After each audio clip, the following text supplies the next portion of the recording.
Subscribe மற்றும் bell ஐக்கானை press பண்ணிங்க அப்படின்னா எங்கள் வீடியோஸோட நோட்டிஃபிகேஷன் உடனுக்குடனே கிடைக்கும்.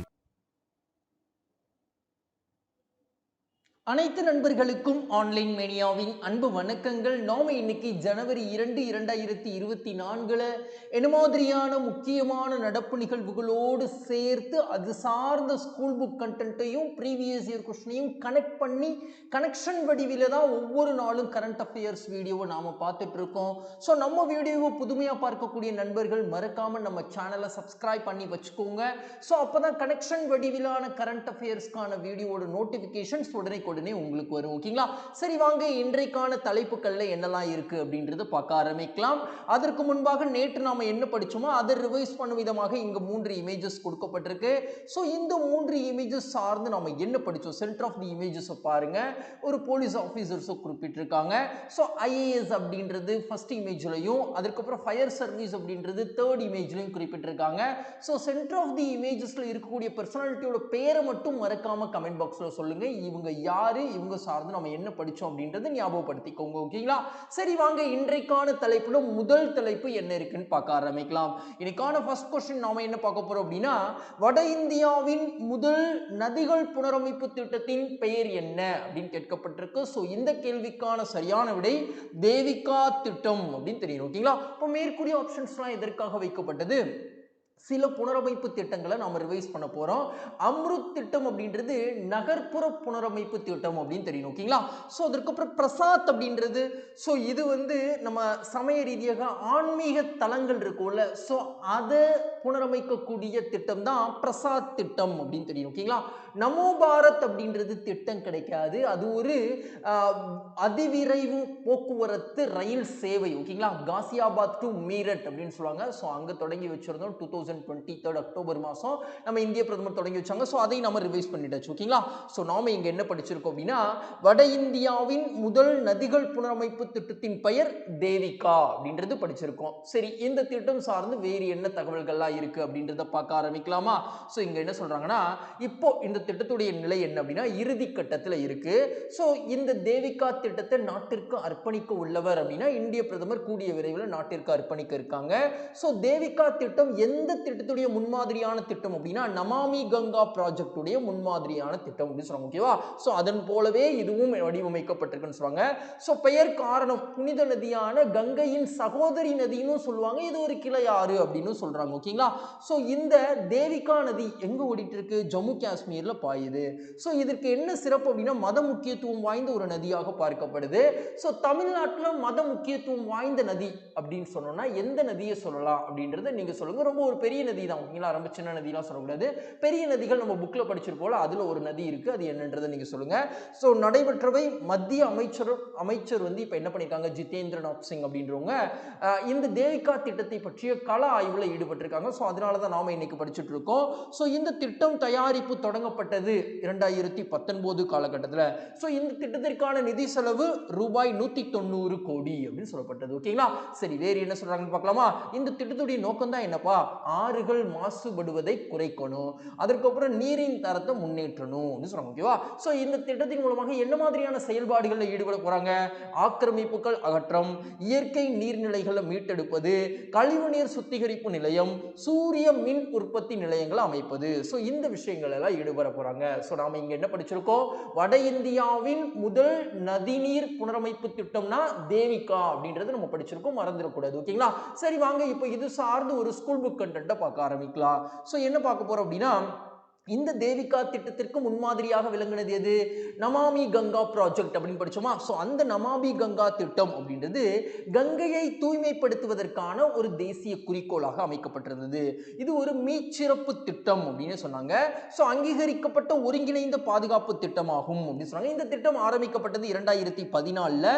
சோ இதற்காக நிதி ஒதுக்கீடு 20,000 கோடி ஒதுக்கப்பட்டது அப்படின்னு சொல்றாங்க. ஓகேவா? சோ மாசுபாட்டினை குறைப்பதற்காகவும் கங்கை நதியை பாதுகாப்பதற்காகவும் கங்கை நதியை மீட்டுருவாக்கம் செய்வதற்காகவும் இந்த திட்டம் கொண்டு வரப்பட்டது அப்படின்னு நம்ம ஸ்கூல் புக்ல ரொம்ப அழகா குறிப்பிட்டிருக்காங்க. சோ இந்த புனரமைப்பு திட்டத்தை நாம ஸ்கூல் புக் கண்டென்ட்ல இருந்து தெரிஞ்சுக்கிட்டாச்சு. ஓகேங்களா? சரி வாங்க அடுத்து வேற என்ன இருக்குன்னு பார்க்கலாம். அடுத்த விஷயம் நாம என்ன பார்க்க போறோம் அப்படின்னா ஒரு ப்ரீவியஸ் இயர் क्वेश्चन. இப்ப புனரமைப்பு திட்டம் சார்ந்து படிச்சதனால அது சார்ந்தே தான் நம்ம பார்க்க போறோம். சோ இந்தியாவின் கங்கை நதியை சுத்தம் செய்ய எந்த நாடு முன்வந்துள்ளது? சோ நமாமி கங்கா ப்ராஜெக்ட்டுக்கு ஹெல்ப் பண்றதுக்கு எந்த நாடு முன்வந்தாங்க அப்படின்ற மாதிரி கேட்டிருக்காங்க. சோ இஸ்ரேல் நாடு முன்வந்தாங்க அப்படின்னு தெரியும். ஓகேங்களா? சரி இப்போ நாம எப்படி படிச்சிருக்கோம்? தேவிகா திட்டம் அப்படின்னு சொல்லக்கூடிய ஒரு நதிநீர் புனரமைப்பு திட்டம் பார்த்தோம். அதற்கு முன்மாதிரியாக விளங்கக்கூடிய நமாமி கங்கா ப்ராஜெக்ட் ஸ்கூல் புக்ல படிச்சோம். அப்ப நமாமி கங்கா ப்ராஜெக்ட் பத்திலாம் கேள்விகள் கேட்டிருக்காங்களா அப்படின்றத ப்ரீவியஸ் இயர் क्वेश्चनல பார்த்தோம். ஓகேங்களா? சோ இப்படி தாங்க கனெக்ஷன் வடிவில ஒவ்வொரு நாளும் நம்ம கரண்ட் அஃபேர்ஸ் பார்த்துட்டு இருக்கோம். இந்த வீடியோ உங்களுக்கு பயனுள்ள வகையில் இருக்கு அப்படின்னா லைக் பண்ணிடுங்க, உங்க ஃப்ரெண்ட்ஸ்க்கு ஷேர் பண்ணிடுங்க. வாங்க இன்னைக்கான இரண்டாவது கேள்விக்கு நாம போலாம். ஓகேங்களா? சரி வாங்க இந்த கேள்வியை பாருங்க.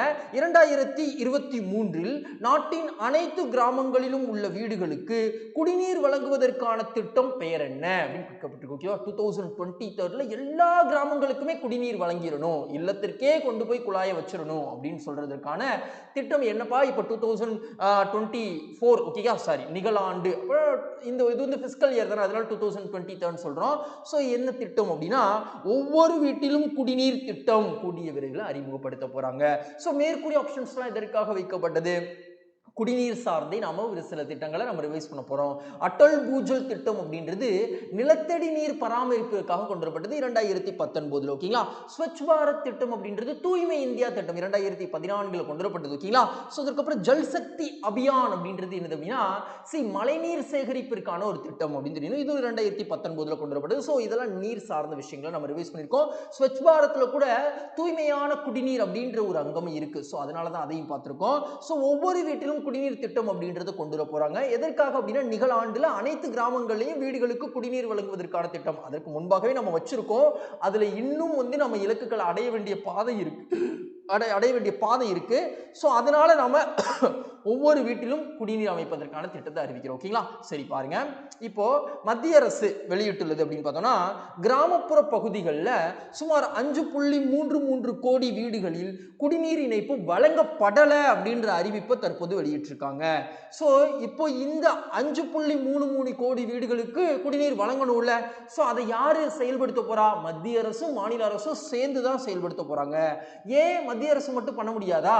குடிநீர் விநியோகம் அப்படின்றது மாநில பட்டியலில் இருக்கக்கூடிய ஒரு பகுதி. சோ மாநில அரசு தான் எக்ஸிகியூஷன் பண்ண முடியும் அப்படின்னு சொல்றாங்க. ஓகேவா?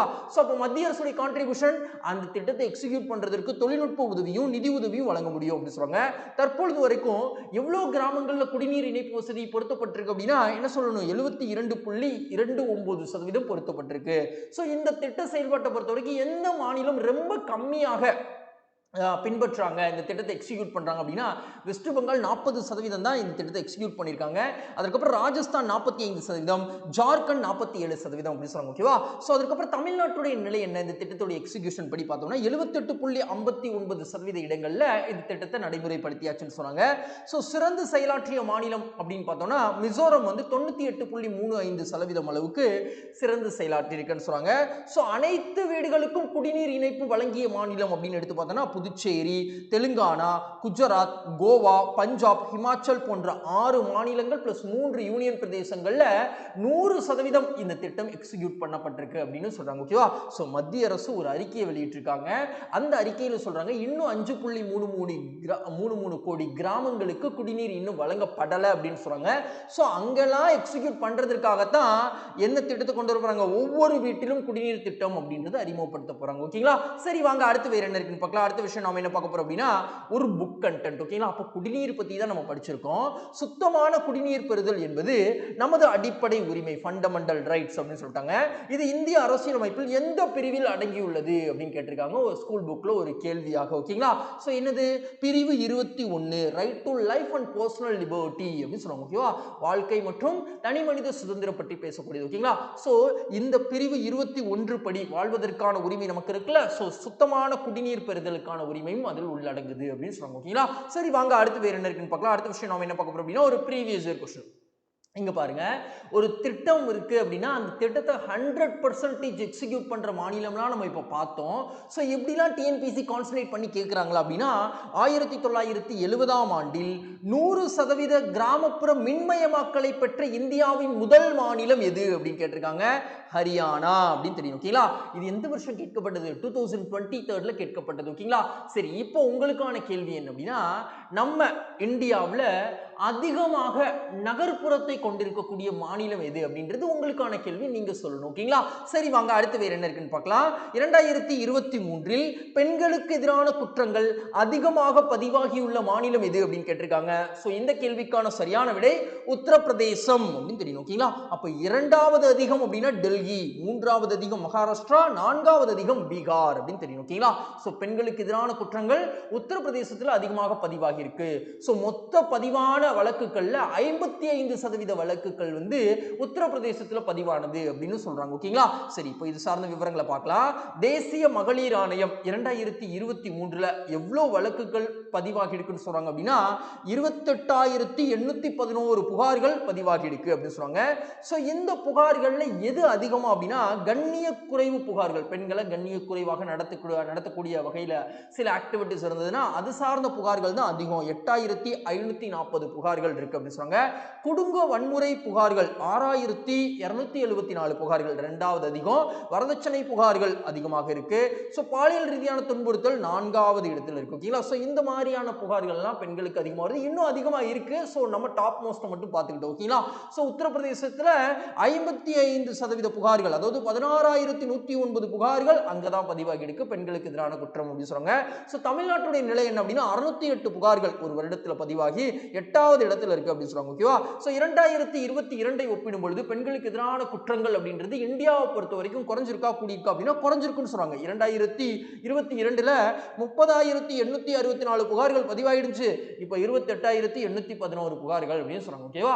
சரி வாங்க, அடுத்து வேற என்ன இருக்குன்னு பார்க்கலாம். அடுத்த விஷயம் நாம என்ன பார்க்க போறோம் அப்படின்னா, இப்ப பெண்களுக்கு எதிரான குற்றங்கள் சார்ந்து தடுப்பதற்கு பல்வேறு வழிமுறைகளை நம்ம காலத்தினால் பின்பற்றிட்டு தான் வந்துட்டு இருக்கோம். ஸோ ஸ்கூல் புக்ல சில விஷயங்கள் கொடுத்திருப்பாங்க. பெண் சிசு கொலையை தடுப்பதற்காக 1804ல வங்காள ஒழுங்குமுறை சட்டம் அப்படின்றதை கொண்டு வந்திருக்கோம். சதியை ஒழிப்பதற்காக 1829ல ஒழுங்குமுறை சட்டம் கொண்டு வந்திருக்கோம். விதவைகள் மறுமணம் செய்ய அனுமதிப்பதற்காக 1856ல மறுமண சட்டம் இயற்றியிருக்கோம். அதுக்கப்புறம் குழந்தை திருமணத்தை தடை செய்வதற்கு 1872ல உள்நாட்டு திருமண சட்டம் கொண்டு வந்திருக்கோம். அதுக்கப்புறம் சிறுவர்களுக்கு திருமண வயதை உயர்த்துவதற்கு சாரதா சட்டம் 1930ல கொண்டு வந்திருக்கோம்.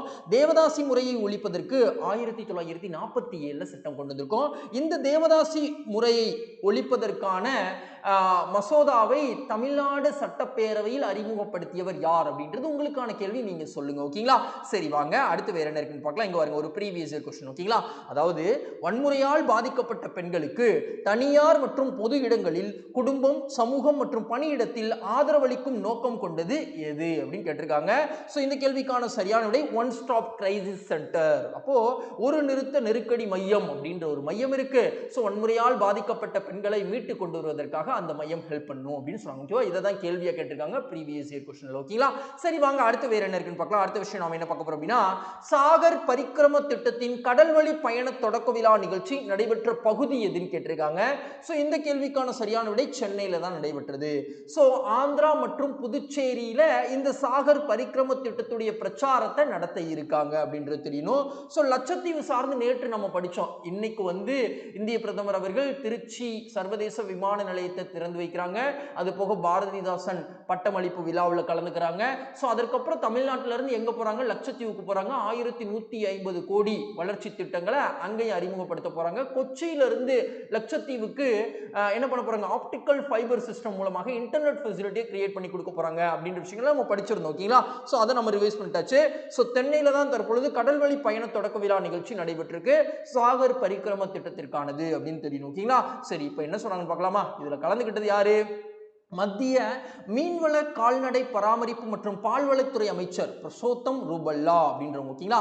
ஸோ அதுக்கப்புறம் என்ன சொல்றாங்க அப்படின்னா, இந்த கடல்வழி பயணம் எங்கிருந்து எங்கு அப்படின்னா சென்னை டு நெல்லூர் சுஜய் கப்பல் மூலமாக பயணம் செஞ்சிருக்காங்க.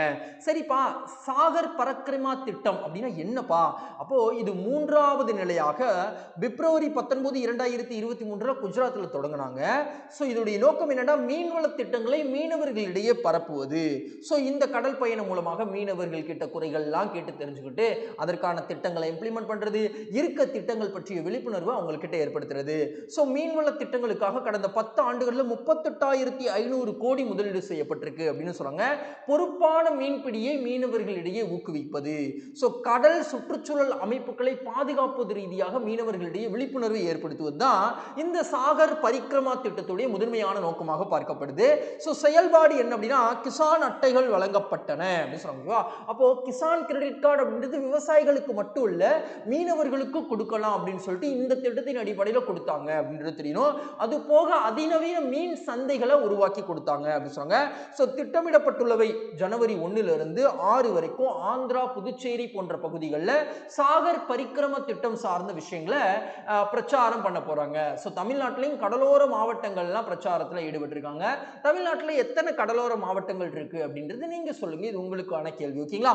சரி வாங்க இப்போ நம்ம மீன்வளம் சார்ந்தும் தமிழ்நாடு சார்ந்தும் பார்க்க ஆரம்பிக்கலாம். ஸோ கடல்லையும் உள் நன்னீர் இடங்கள்லையும் கடலோர நீர்வாழ் உயிர்கள் வளர்ப்பு நிலையங்கள்லையும் அதிகமான மீன்வளங்களை கொண்டிருக்க மாநிலத்துல தமிழ்நாடு ஒண்ணு அப்படின்னு சொல்றாங்க. ஓகேவா. ஸோ கடல்வாழ் மீன்களங்கள்ல 0.719 மில்லியன் டன் அளவாக இருக்கு. அது போக நன்னீர் மீன் வளர்ப்புல 4.5 லட்சம் மெட்ரிக் டன்னாகவும் இருக்கு அப்படி சொன்னாங்க. கடலோர மீன் வளர்ப்புல மற்ற மாநிலங்களோடு ஒப்பிடும் பொழுது நம்ம எத்தனாவது இடத்துல இருக்கோம்? 6வது இடத்துல இருக்கோம் அப்படின்னு சொல்லிட்டு நம்ம ஸ்கூல் புக்ல கொடுத்திருக்காங்க. அதையும் நம்ம தெரிஞ்சுக்கிட்டாச்சு. சரி வாங்க அடுத்து வேற என்ன இருக்குன்னு பார்க்கலாம். இப்ப பாருங்க, இங்க பாருங்க, நீல பொருளாதாரம் எதனுடன் தொடர்புடையது அல்ல அப்படின்னு சொல்லிட்டு 2023ல கேட்கப்பட்டது. சோ மீன் உற்பத்தி அதிகரிப்பது சார்ந்து சொல்லுதா நீல பொருளாதாரம்? ஆமா சொல்லுது. மீன் தொடர்புடைய செயல்களில் இளைஞர்களை செயல்பட வைத்தல் நீல பொருளாதாரம் தொடர்புடையதா? ஆமா தொடர்புடையது. தேன் உற்பத்தி அதிகரித்தல் இது கிடையாது. மீன் ஏற்றுமதி அதிகரித்தல், ஆமா. மீன் சார்ந்த விஷயங்கள், கடல் வளங்கள் சார்ந்த விஷயங்கள் எல்லாம் நீல பொருளாதாரம் சார்ந்தது தான். ஓகேங்களா. சோ அப்ப கொடுக்கப்பட்ட விஷயங்கள்ல தேன் சார்ந்த விஷயங்கள் மட்டும் கிடையாது அப்படின்றது தெரியணும். சோ அது சார்ந்த ஒரு ப்ரீவியஸ் இயர் क्वेश्चனும் பார்த்தாச்சு. சரி வாங்க அடுத்து வேற என்ன இருக்குன்னு பார்க்கலாம். அடுத்த விஷயம், சென்னை மியூசிக் அகாடமி சார்பாக வழங்கப்பட்டுள்ள சங்கீத கலாநிதி விருது யாருக்கு வழங்கப்பட்டுள்ளது அப்படின்னு கேட்டிருக்காங்க. சோ இந்த கேள்விக்கான சரியான விடை பாம்பே ஜெயஸ்ரீக்கு கொடுத்திருக்காங்க. சோ அம்பிகா தேவி, காளிதாஸ் அவர்களுக்கும் தற்பொழுது விருது கொடுத்திருக்காங்க. ஆனா இந்த சங்கீத கலாநிதி விருது இல்ல, சங்கீத ஆச்சாரியா விருது அப்படின்றது கொடுத்திருக்காங்க. ஓகேவா. TR சுப்பிரமணியம் அவர்களுக்கும் விருது கொடுத்திருக்காங்க. சரி வாங்க இப்போ இந்த நிகழ்ச்சியில யார் யாருக்கு என்னென்ன விருதுகள் கொடுத்தாங்க அப்படின்றத பார்க்கலாம். சோ நடைபெற்ற நிகழ்ச்சி சென்னை மியூசிக் அகாடமியின் 97வது இசை விழா நடைபெற்றது. சோ வழங்கப்பட்ட விருதுகள் சங்கீத கலாநிதி விருது நம்ம பார்த்தோம், பாம்பே ஜெயஸ்ரீ அவர்களுக்கு கொடுத்தாங்க. சங்கீத கலா ஆச்சாரியா விருது நாம 2 பேரை பார்த்தோம், என்னது அம்பிகா தேவி, காளிதாஸ் அப்படின்னு பார்த்தோம். சோ அதுக்கப்புறம் TTK விருது அப்படின்றது TR சுப்பிரமணியம்க்கு கொடுத்தாங்க. இசை அறிஞர் விருது S பத்மநாபன் அவர்களுக்கு கொடுத்திருக்காங்க. சோ விருது வழங்கியது யார் அப்படின்னா கோபாலகிருஷ்ண காந்தி அவர்கள், அதாவது மேற்கு வங்கத்துல முன்னாள் ஆளுநராக இருந்தவங்க. சோ அதுக்கப்புறம் நம்ம ராஜாஜி மகாத்மா காந்தி அவர்களுடைய பேரனாகவும் பார்க்கப்படுறாங்க. ஓகேங்களா. சோ விருதின் நோக்கம் என்ன அப்படின்னா அசலான இசையும் அசலான கலையையும் கலைஞர்களையும் கௌரவிப்பது தான் இந்த விருதுடைய நோக்கம் அப்படின்னு சொன்னாங்க. ஓகேவா. நாம இங்க என்ன படிச்சிருக்கோம்? சங்கீத கலாநிதி விருது பாம்பே ஜெயஸ்ரீ அவர்களுக்கு கொடுத்திருக்காங்க. சரி இப்போ புக் கண்டென்ட் பார்க்கலாம். சோ தமிழர்களிடையே 64 கலைகள் இருந்தது, அதுல ஒண்ணுதான் இசைக்கலை அப்படின்றது தெரியணும். சோ இதை பத்தி ஒரு கோட் வந்து சொல்றாங்க, ஆயக்கலைகள் 64யும் ஏய உணர்விக்கும் என் அம்மை அப்படின்னு யார் சொல்லியிருக்கா? கம்பர் சொல்லியிருக்காங்க அப்படின்னு தெரியும். ஓகேங்களா. சோ தமிழர்கள்ட்ட இருந்த கலைகள் பொதுவாக 2ஆக பிரிக்கப்பட்டது. ஒன்னு பொதுக்கலைகள், இன்னொன்னு அழகு கலைகள் அப்படின்னு சொல்லுவாங்க. ஓகேவா. அப்போ காட்சி இன்பம் கேள்வி இன்பம் தரக்கூடியது அழகு கலைகள் அப்படின்னு சொல்லிட்டாங்க. சோ அழகு கலைகள் 5ஆக பிரிக்கிறாங்க. யாரு? மயிலை சீனி வெங்கடசாமி. என்னென்ன 5? கட்டடக்கலை, சிற்பக்கலை, ஓவியக்கலை, இசைக்கலையும் அதுல இருக்கு. ஓகேங்களா. காவியக்கலை, இதுதான் அழகு கலை 5 அப்படின்னு சொல்லிட்டு மயிலை சீனி வெங்கடசாமி சுவாமி பிரிச்சிருக்காங்க. ஸோ யூனிட் 8ல இந்த மாதிரி விஷயங்களும் கேட்பாங்க. ஸோ அதனால நம்ம இதை தெரிஞ்சுக்கிட்டாச்சு. சரி வாங்க அடுத்து வேற என்ன இருக்குன்னு பார்க்கலாம். அடுத்த விஷயம் நாம என்ன பார்க்க போறோம் அப்படின்னா ஒரு ப்ரீவியஸ் இயர் கொஸ்டின். ஓகேங்களா? அதாவது இந்தியாவினுடைய இசை உலகிலேயே சிறந்த இசையாக பார்க்கப்படுகிறது அப்படின்னு யாரு கருத்து தெரிவிச்சிருக்காங்க? அமீர் குஸ்ரு தெரிவிச்சாங்க அப்படின்னு தெரியும். ஓகேங்களா? சரி வாங்க அடுத்தது போலாம். அரசு பள்ளிகளுக்கு உயர்தர தொலைநோக்கிகளை வழங்கும் புதிய திட்டம் எந்த மாநிலத்தில் செயல்படுத்தப்படுகிறது அப்படின்னு கேட்டிருக்காங்க. சோ இந்த கேள்விக்கான சரியான விடை கர்நாடகா அப்படின்னு தெரியும். ஓகேங்களா? இப்போ மேற்கூறிய ஆப்ஷன்ஸ்லாம் எதற்காக வைக்கப்பட்டது? இந்தியாவிலேயே முதல் முறையாக லிக்யூட் மிரர் டெலஸ்கோப் ஹை ஆல்டிடியூட்ல பிளேஸ் பண்ண மாநிலம் எது அப்படின்னா உத்தரகண்ட். ஆசியாவிலேயே மிகப்பெரியதுன்னு சொல்றாங்க. ஓகேவா? ஸோ உத்தரகண்ட்ல அப்படிப்பட்ட ஒரு தொலைநோக்கி பிளேஸ் பண்ணப்பட்டிருக்கு, லிக்யூட் மிரர் டெலஸ்கோப் அப்படின்னு சொல்லுவாங்க. ஸோ அதுக்கப்புறம் இப்போ கர்நாடகாவில் இந்த உயர்தர தொலைநோக்கியை வச்சு அரசு பள்ளி மாணவர்கள் வானில் நடக்கக்கூடிய நிகழ்வுகளை தெரிஞ்சுக்கிறதுக்கான ஒரு திட்டம் அப்படின்னு பார்த்தோம். ஸோ தமிழ்நாட்டில எல்லாம் அப்படி மாணவர்கள் தெரிஞ்சுக்கிறதுக்கு ஏதாவது வாய்ப்பு இருக்கா? இருக்கு. பிர்லா கோளாரங்கம் அப்படின்னு சொல்லிட்டு அடையாறுல இருக்கு, ஐஐடி கேம்பஸ்க்கு ஆப்போசிட்ல. ஓகேங்களா? சோ அங்க வந்து நம்ம தெரிஞ்சுக்க முடியும். சோ நமக்கு அந்த வாய்ப்பு இருக்கு. பிர்லா கோளாரங்கம் தமிழ்நாட்டில் மட்டும் இல்ல, இந்தியாவில் 3 இடங்கள்ல இருக்கு. கொல்கத்தால இருக்கு, ஹைதராபாத்ல இருக்கு. ஓகேங்களா? சோ அதை நாம ரிவைஸ் பண்ணிட்டாச்சு. சோ நாம இங்க என்ன படிச்சிருக்கோம் அப்படின்னா கர்நாடகால ஒரு திட்டம், அரசு பள்ளி மாணவர்கள் இருக்காங்கல்ல, அவங்க உயர்தர தொலைநோக்கிகளை வழங்கக்கூடிய ஒரு புதிய திட்டம், அவங்க பள்ளிகளுக்கு வழங்கக்கூடிய ஒரு புதிய திட்டத்தை அறிமுகப்படுத்தியிருக்காங்க. சரி, ஏன் இந்த திட்டத்தை கொண்டு வந்திருக்காங்க அது சார்ந்த விவரங்களை பார்க்கலாமா? மாணவர்களிடையே வானியல் மற்றும் விண்வெளி அறிவியலை மேம்படுத்துவதற்காக கொண்டு வரப்பட்டிருக்கு அப்படின்னு சொன்னாங்க. சோ திட்டத்திற்கான நிதி 2024-25 பட்ஜெட்டில் ஒதுக்கப்பட்டுள்ளதுன்னு சொல்றாங்க. திட்டத்துடைய பெயர் என்ன சொல்றாங்க? தொலைநோக்கிகளுக்கான அணுகலை வழங்குதல் திட்டம் அப்படின்னு சொல்றாங்க. ஓகேவா? சோ அதற்கப்புறம் என்ன சொல்றாங்க அப்படின்னா பயனாளிகள், இந்த திட்டத்துடைய பயனாளிகள் யாரு? பள்ளி மாணவர்கள் சொன்னீங்க. அதுல யாரு அப்படின்னா உயர்நிலை பள்ளி மாணவர்கள், 8ல இருந்து 10ஆம் வகுப்பு படிக்கக்கூடிய மாணவர்களுக்கு இந்த திட்டம் பயனடையும் அப்படின்னு சொல்றாங்க. தொலைநோக்கி பயன்பாடு ஒரு பள்ளிக்கு ஒரு தொலைநோக்கியோட விலை 1.5 லட்சம் ரூபாய் அப்படின்னு சொல்றாங்க. திட்டமிடப்பட்டுள்ளவை ஒரு கல்வியாண்டில் 10 நாட்கள் காட்சிப்படுத்த முடியும் அப்படின்னு சொல்றாங்க. பயிற்சி அளிக்கப்பட உள்ளது, ஆசிரியர்களுக்கு பயிற்சி அளித்து அது மாணவர்களுக்கு எப்படி காட்டணும் அப்படின்றது சொல்லுவாங்க. அது போக அவங்களுக்கு இன்சென்டிவ்ஸ், ஊக்கத்தொகையும் கொடுப்பாங்க. ஓகேங்களா? சோ இந்த மாதிரியான ஒரு திட்டத்தை கர்நாடகா கவர்மெண்ட் கொண்டு வந்திருக்காங்க. சோ அதை நம்ம தெரிஞ்சுக்கிட்டாச்சு. சரி, இப்போ தொலைநோக்கி சார்ந்த ஒரு திட்டம் தானே படிச்சோம். இப்போ தொலைநோக்கி பற்றி ஆரம்ப காலகட்டத்தில் யாரு கண்டுபிடிச்சா இது சார்ந்த விஷயங்கள் நம்ம ஸ்கூல் புக்ல இருக்கு, அதை நம்ம பார்க்கலாம். தொலைநோக்கினா என்ன? தொலைவில் உள்ள பொருட்களை காண உதவும் ஒளியியல் கருவிகள் தான் தொலைநோக்கி அப்படின்னு சொல்றாங்க. ஓகேவா? 1608ல ஜோஹன் லிப்ரஸே, ஓகேவா, ஏற்கனவே ஒரு தடவை சப் இன்ஸ்பெக்டர் எக்ஸாம்ஸ்ல கேட்டிருக்காங்க. ஓகேவா? லிப்ரஸே என்பவரால் முதலில் தொலைநோக்கி உருவாக்கப்பட்டது. சோ விண்மீன்களை உற்று நோக்குவதற்காக கலீலியோ ஒரு தொலைநோக்கியை உருவாக்கினார். கண்ணாடி கடைக்காரர்கிட்ட போயிருப்பாரு. ஸோ அப்போ ஒரு பொருள் வந்து தூரத்தில் இருக்க பொருள் ரொம்ப பெரிதாக தெரிய வந்திருக்கும். ஸோ அதையில வந்து அவர் வந்து கியூரியாசிட்டி டெவலப் பண்ணி ஸோ அதுல இருந்து தொலைநோக்கியை கண்டுபிடிச்சாரு அப்படின்னு சொல்லியிருப்பாங்க.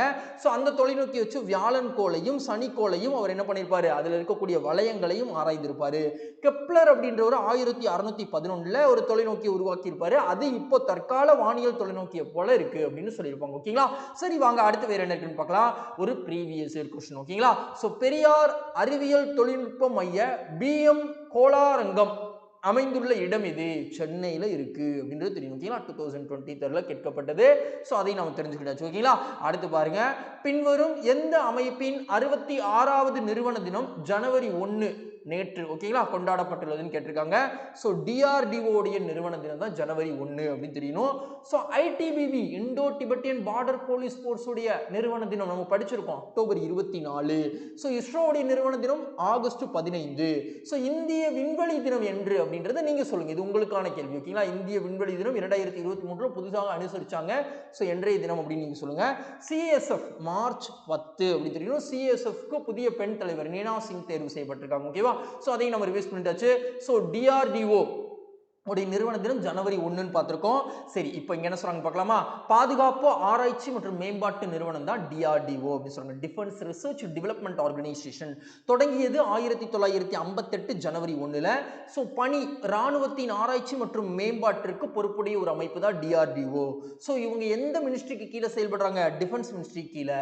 தற்பொழுது இந்த அமைப்புக்கு தலைவராக இருக்கக்கூடியவங்க டாக்டர் சமீர் வி காமத் அப்படின்றவங்க இருக்காங்க. சோ இந்த நிறுவன தினத்தப்போ 2 பேருக்கு மரியாதை செலுத்தி இருக்காங்க. ஸோ டிஆர்டிஓ அமைப்புல முன்னர் பணிபுரிந்த டாக்டர் ஏபிஜே அப்துல் கலாம் அவர்களுக்கும், அதுக்கப்புறம் டாக்டர் விஎஸ் அருணாச்சலம் டிஆர்டிஓல முன்பு தலைவராக இருந்தவங்க, ஸோ 2023 இயற்கை எழுதியிருப்பாங்க. ஸோ அவங்களை நினைவு கூறும் விதமாக அவங்களுக்கும் மரியாதை செலுத்தப்பட்டிருக்கு. ஓகேங்களா? சரி, வாங்க அடுத்து வேற என்ன இருக்குன்னு பார்க்கலாம். அடுத்த விஷயம் நாம என்ன பார்க்க போறோம் அப்படின்னா, டாக்டர் ஏபிஜே அப்துல் கலாம் அவர்கள் ஆரம்ப காலகட்டத்தில் டிஆர்டிஓல வேலை பார்த்திருக்காங்க. ஓகேங்களா?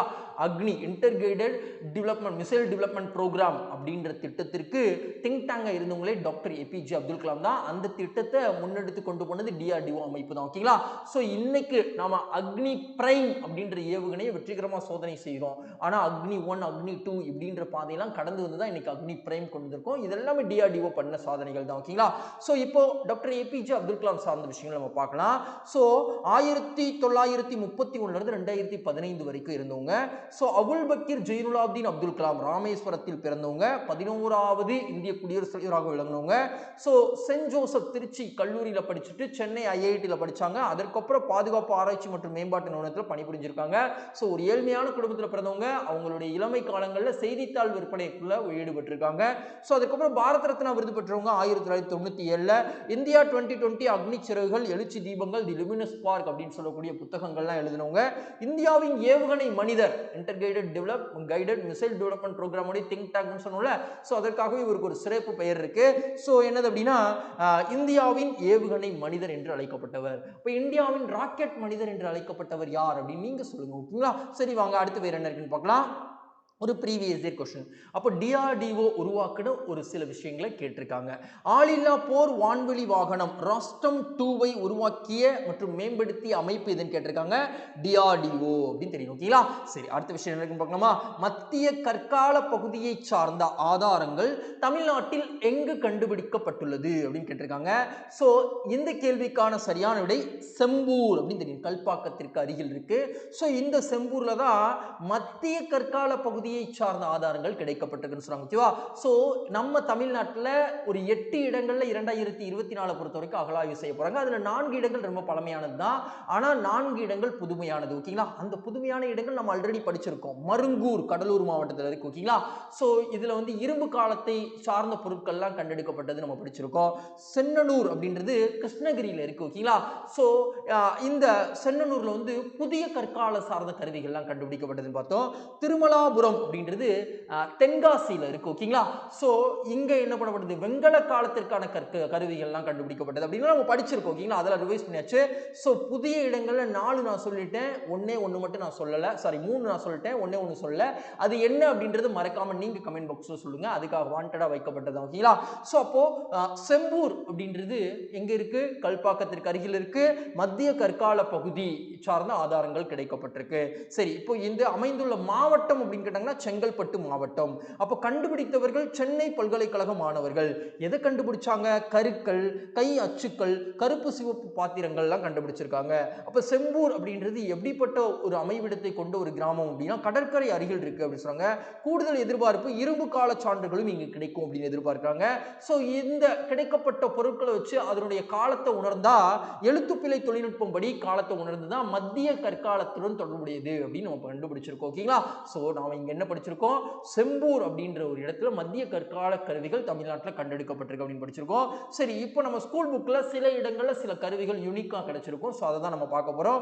கொடுமணல்ல வந்து வெங்கலத்தால் ஆன புடி கிடைச்சது. புதுச்சேரியில் இருக்கக்கூடிய ஆரோவில்ல வெங்கலத்தால் ஆன கிண்ணம் கிடைச்சது. பெருங்கற்காலத்துடன் தொடர்புடையன்னு சொல்றாங்க. சோ பொருந்தல்ல வந்து கண்ணாடி மணிகள் கிடைச்சது. பட்டணத்துல நூற்பு கதிர்கள், கொடுமணல்ல நூற்பு கதிர்கள் கிடைச்சது அப்படின்னு சொல்றாங்க. ஓகேவா? சோ நம்ம இது ஸ்கூல் புக்ல இருந்து தெரிஞ்சுக்கிட்டாச்சு. சரி, வாங்க அடுத்து வேற என்ன இருக்குன்னு பார்க்கலாம். அடுத்த விஷயம் நம்ம என்ன பார்க்க போறோம் அப்படின்னா டிஎன்பிஎஸ்சி ப்ரீவியஸ் இயர் கொஸ்டின். சரி, இப்போ இந்த மாதிரி அகழாய்வு தளங்கள் சார்ந்தா கேட்பாங்களா? 16th கொஸ்டின் 17th கொஸ்டின்ஸ் ஒரே எக்ஸாம்ல 2 கொஸ்டின் கண்டினியூஸா கேட்டிருக்காங்க பாருங்க. தமிழ்நாட்டில் பல்லாவரத்தில் முதலாக பழைய கற்கால கருவியை கண்டுபிடித்தவர் யார்? ராபர்ட் ப்ரூஸ்ஃபுட் அப்படின்னு தெரியும். ஓகேங்களா? தமிழகத்தில் எங்கு வளவளப்பாக்கப்பட்ட கற்கருவிகள் பெருமளவில் கிடைத்தன? பையம்பள்ளி அப்படின்னு தெரியும். ஓகேவா? 2 கேள்வி அடுத்தடுத்து கேட்டிருக்காங்க. ஸோ இந்த செக்டார்ல எல்லாம் நம்ம நல்லாவே படிச்சுக்கிறது ரொம்ப உதவிகரமா இருக்கும். ஓகேங்களா? சரி, அடுத்து சமீபத்திய நிகழ்வுடன் சரியாக பொறுத்துக அப்படின்னு சொன்னாங்க. தமிழ்நாட்டில் காசநோய் 2025க்குள்ள ஒழிக்கணும் நம்ம வந்து இலக்கு வச்சிருக்கோம். ஆனால் இந்த 2023ல 2022 ஒப்பிடும் பொழுது 2 2.69% காசநோய் அதிகமாக தான் ஆகிடுக்கு அப்படின்னு சொல்றாங்க. ஓகேவா? தமிழ்நாட்டில் விளையாட்டு நகரம் சர்வதேச அளவில் கிரியேட் பண்ணணும் அப்படின்ற ஒரு திட்டம் நம்ம வச்சிருக்கோம். ஸோ இந்த திட்டத்தின்படி விளையாட்டு நகரம் அமைப்பதற்கு டெண்டர் ப்ராஜெக்ட் அப்படின்றது வெளியிடப்பட்டது. ஸோ அதில் நிறைய வெளிப்படைத்தன்மை இல்லை அப்படின்னு குற்றம் சுமத்தப்பட்டு வந்துட்டு இருக்கு. ஸோ தமிழ்நாட்டில் விளையாட்டு நகரம் எங்க அமைக்கிறாங்க? சென்னையில் செம்மஞ்சேரி அப்படின்ற இடத்துல. ஓகேங்களா? ஸோ நோபல் பரிசாளர் யூனிஸ் அப்படின்றவர் வங்கதேசத்தை சார்ந்தவர். ஸோ பொருளாதார மோசடியில் ஈடுபட்டார் அப்படின்னு சொல்லிட்டு தற்பொழுது என்ன பண்ணியிருக்காங்க? சிறை தண்டனை கொடுக்கப்பட்டிருக்கு அந்த நாட்டில். ஓகேங்களா? ஸோ அதனால நம்ம இதை படிச்சிருக்கோம். ஸோ யூபிஐ பரிவர்த்தனை இருக்குல்ல, ஸோ இந்த பண பரிவர்த்தனையில் 2 செக்டாருக்கு மட்டும் என்ன பண்றாங்க அப்படின்னா எக்ஸம்ஷன் கொடுக்குறாங்க. அதாவது 5 லட்சத்துக்கு மேல நீங்க என்ன பண்ணிக்கலாம் அப்படின்னா பண டிரான்சாக்ஷன் பண்ணிக்கலாம் அப்படின்னு சொல்றாங்க. எந்த 2 செக்டார்? கல்வி மற்றும் மருத்துவத்துறை அப்படின்னு சொல்லியிருக்காங்க. ஓகேவா? ஸோ நம்ம அதையும் தெரிஞ்சுக்கிட்டாச்சு. சரி வாங்க அடுத்து வேற என்ன இருக்குன்னு பார்க்கலாம். இப்போ காசநோய் சார்ந்து படிச்சதுனால காசநோய் அப்படின்றதுடைய நோய் காரணி மைக்கோபாக்டீரியம் டியூபர்குலோசிஸ். இது பாதிக்கப்படக்கூடிய உறுப்புகள் நுரையீரல் அப்படின்னு தெரியும். ஓகேங்களா? சரி அடுத்து இங்க பாருங்க, யூபிஐ டிரான்சாக்ஷன் பத்தி படிச்சதுனால இப்போ யூபிஐ டிரான்சாக்ஷன்ஸ்ல இந்தியா கடந்த 5 ஆண்டுகள்ல 147% உயர்ந்திருக்கு அப்படின்றத நம்ம பார்த்திருக்கோம். ஸோ இதற்கெல்லாம் காரணம் என்ன அப்படின்னா டிஜிட்டல் நிதி தொடர்பான கல்வி அறிவு திட்டம் அப்படின்றது 2016லயே இந்தியா தொடங்கி வச்சாங்க. ஸோ மக்களிடையே இந்த டிஜிட்டல் கல்வி அறிவு வளர்ந்ததுனால தான் யூபிஐ டிரான்சாக்ஷன் நம்மளால அடாப்ட் பண்ண முடியுது. ஸோ இந்த திட்டத்தை நடைமுறைப்படுத்தக்கூடியது அல்லது துவக்கி வைத்த அமைச்சகம் அப்படின்னா மத்திய மனிதவள மேம்பாட்டு அமைச்சகம் அப்படின்னு தெரியும். ஓகேங்களா? சரி வாங்க அடுத்து வேற என்ன இருக்குன்னு பார்க்கலாம். கேண்டிடேட்ஸ் டெஸ்ட் தொடர்ல பங்கேற்பதற்கு தற்போது தகுதி பெற்றுள்ள இந்திய வீராங்கனை யார் அப்படின்னு கேட்கப்பட்டிருக்கு. ஸோ இந்த கேள்விக்கான சரியான விடை ஹோனேரு கம்பி அப்படின்றவங்க. ஓகேங்களா? ஸோ அதற்கு முன்பாகவே டி குகேஷ், விதித் சந்தோஷ் குஜ்ரத்தி அப்படின்றவங்க தேர்வு செய்யப்பட்டாங்க. தமிழ்நாட்டில இருந்து பிரக்யானந்தா அப்படின்றவங்க தேர்வு செய்யப்பட்டிருக்காங்க. ஸோ டிங்க்லிரன் அப்படின்றவங்க தான் இப்போ உலக செஸ் சாம்பியனா இருக்காங்க. இந்த கேண்டிடேட்ஸ் டோர்னமெண்ட் அப்படின்றது 8 நபர்கள் விளையாடுவாங்க.